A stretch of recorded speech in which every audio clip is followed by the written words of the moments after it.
Robert, the big boy back.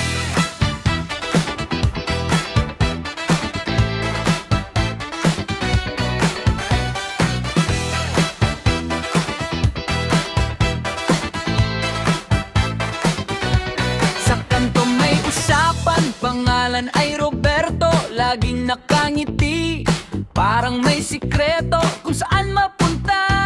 May kasamang iba, kaya tuloy tanong ilan ba talaga sila.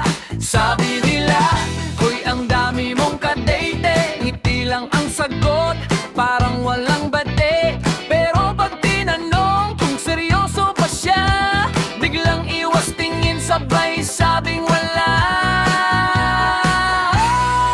Oh, Robert the big boy daw, wapo raw sabi nila, kaya lumalakas ang galaw pag sinabihan ng ang pogi mo naman. Biglang nagiging chinito, nahihiya biglaan mo. Oh, Robert, sa umaga may text, sa gabi may kakol, multitasking siya, parang di napapagod at all.